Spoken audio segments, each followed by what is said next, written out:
Hablaremos, ahora que estamos solos, del centro de la Tierra. El mundo subterráneo fue siempre una fuente de misterio y de horror. Todas las tradiciones inventaron alguna descripción del paisaje subterráneo. Durante siglos se pensó que en el centro de la Tierra ardía un fuego permanente. Bueno, y allá abajo estaba el Hades de los griegos, el reino de los muertos de los egipcios, o el infierno cristiano, que era el hábitat del mismísimo Mandinga. Pocos humanos se aventuraron a transitar en vida aquellos lugares. El descenso al interior de la Tierra fue tradicionalmente tarea de mineros, semidioses, espeleólogos, exploradores de cavernas, ¿no? Poetas como Dante, niñas soñadoras como Alicia o novelistas como Julio Verne, que se ocupó del asunto en su viaje al centro de la Tierra. Al fin y al cabo, muchos de los fenómenos que afectan de manera directa a la vida humana, como por ejemplo terremotos, erupciones volcánicas, etcétera, tienen su origen en ese enigmático mundo inferior. Incluso Shakespeare se refirió a ese centro de la Tierra, ese centro misterioso, y dice: enigmáticos como tú son los nervios del subsuelo. Es un pasaje de Hamlet. Todavía es mucho lo que se ignora sobre el interior de nuestro planeta. Sin embargo, también es bastante lo que se sabe. Por ejemplo, la corteza terrestre sobre la cual vivimos es apenas una delgada capa de no más de 100 kilómetros de profundidad, que es nada si se la compara con el radio terrestre de unos 6.300 kilómetros. Recién debajo de esa fina corteza se extiende el manto, así se llama, que llega hasta los 3.000 kilómetros de profundidad. El manto no es un lugar pacífico. Las rocas fundidas fluyen lentamente y gigantescas corrientes de roca más caliente que su entorno suben desde las profundidades hacia la corteza. Debajo del manto y hasta el mismísimo centro se extiende el núcleo terrestre, que es una gigantesca esfera metálica con un tamaño parecido al del planeta Marte. El centro de la Tierra es un verdadero infierno.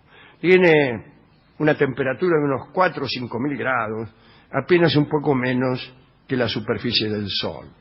El hecho de que el interior de nuestro planeta sea muy caliente, bueno, ya se conocía desde la antigüedad, o ya se sospechaba.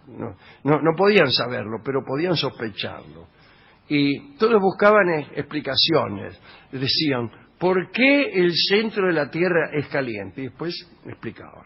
Durante la Edad Media se difundió, especialmente entre los alquimistas, una curiosa teoría conforme a la cual el centro de la Tierra estaba ocupado por una enorme y terrible región de fuego desde donde se desprendían nubes de vapor. La existencia de esta especie de infierno físico estaba demostrada por el vapor y la lava que brotaban de los volcanes, el Etna, el Vesubio. Entonces salía humo y se ven el centro de la Tierra, etcétera. Pero nadie sabía de dónde salía ese fuego central. En 1575 el alquimista Gabriel Frascato, ¿qué tal? ¿Cómo le va?, sostenía que puesto que la Tierra ocupaba el centro del universo, como bien sabemos, los rayos del Sol, la Luna, los planetas y todos los astros se concentraban en el centro de la Tierra, dando origen al fuego interior. Un poco antes, en 1518, Aurelio Augurelli, ¿cómo le va?, también alquimista, había imaginado algo parecido. Veía el centro de la Tierra como un antro inmenso inundado de horrendos vapores activados por el Sol y los planetas. Recuérdese que Augurelli había sido aquel que sostenía que si el mar era de mercurio, él podía transformarlo en oro. En una oportunidad había enviado una nota con sus poderes al Papa León X. Le había dicho: soy capaz de convertir el mercurio en oro. Así que le mandó una nota esperando que el Papa le mandara una recompensa o algo. Y el Papa le envió una bolsa vacía con una nota que no estaba a fabricar él su propia recompensa. Lo cierto es que la doctrina del fuego central estaba ampliamente difundida y el propio Georgius Agricola, a quien se considera el padre de la mineralogía, dio cuenta de razones menos extravagantes. Para este muchacho Agricola, el fuego central se originaba en la combustión del carbón y en el rozamiento entre los vapores y las estrechas paredes entre las cuales éste se movía. En realidad, nadie era capaz de explicar de manera convincente ni el origen ni la razón por la cual el fuego central se mantenía. Porque la verdad es que no hay tal fuego central, ni nada que se le parezca. El centro de la Tierra no está ocupado sino por hierro a muy altas temperaturas. Una curiosidad: hubo quienes quisieron medir la temperatura del infierno. Ya en la antigüedad vivía un personaje que se pasaba midiéndolo todo y al que hemos visto hace apenas un momento. Se llamaba Eratóstenes de Cirene. A decir verdad, algunas de sus mediciones despertaron admiración. 230 años de la era cristiana y 1750 años antes del viaje de Magallanes, Eratóstenes calculó la circunferencia de la Tierra usando una vara de mimbre y la sombra proyectada por ella y obteniendo una cifra asombrosamente exacta. Yo sé cómo hizo el tipo. El tipo puso una vara en Alejandría y otra vara en el lugar donde él calculaba que estaba el sol cuando estaba exactamente el día de la primavera, cuando estaba, no, el primavera, de verano, cuando estaba sobre el trópico.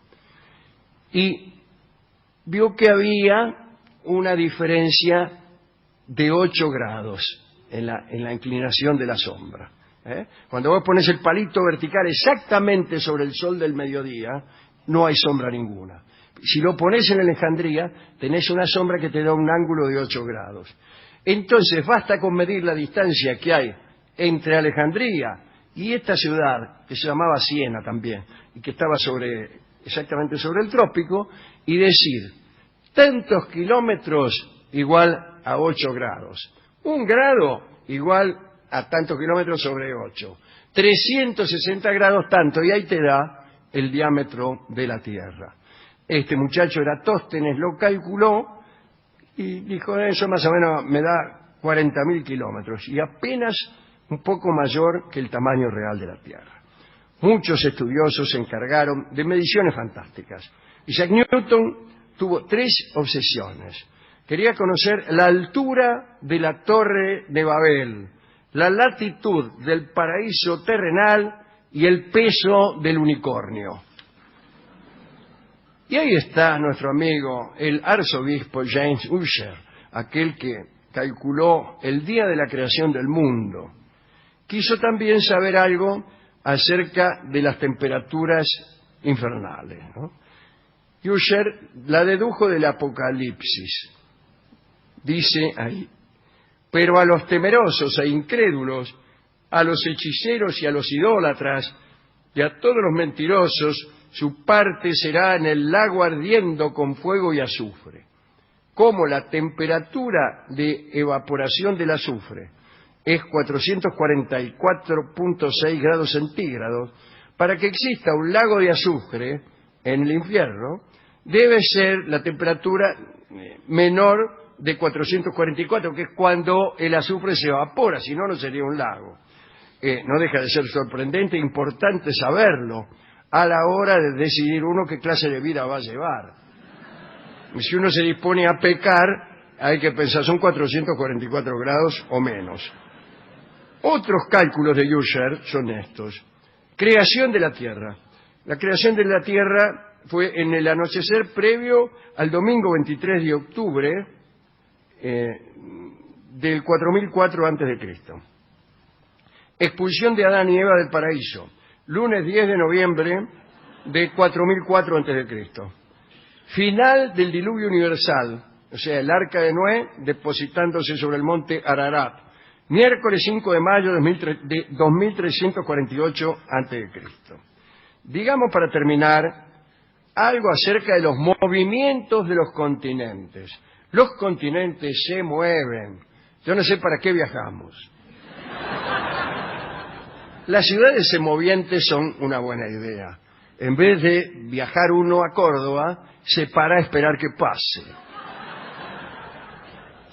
En uno de los cantos rituales de los aqueos, la Ilíada, se compara a la aurora con una diosa de rosados dedos y a los continentes con dioses migratorios y errantes.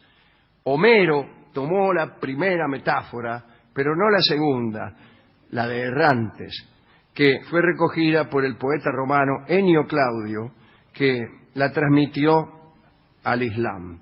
Y así llegó hasta las 1001 noches, donde se califica a los continentes como efrits, genios, vagabundos, que se deslizan alrededor de la Meca. Borges decía que la humanidad dispone de un número limitado de metáforas, que las diversas culturas utilizan como pueden y se transmiten unas a otras. Esa fue la suerte de la primitiva imagen aquea sobre los continentes. Esto fue después de las cruzadas, no los aqueos, pero después de las cruzadas se retomó esa idea que habían tenido los aqueos allá en Troya. Y ahí se encuentra con frecuencia en los escritos de Occidente en los siglos XVI y XVII. En 1912, el geólogo alemán Wegener le dio forma científica a esta teoría, la teoría de que los continentes se mueven, vamos. O sea, ahora se llama de la deriva continental, según la cual todos los continentes son los restos de un supercontinente que había existido en alguna época. Wegener estaba impresionado por la similitud de la costa africana y sudamericana. Y este fue el detonante de sus teorías. Al continente primario lo llamó Pangea. Hace 200 millones de años se abrió el océano Atlántico y Europa se separó de América del Norte y África de América del Sur. Mirá vos.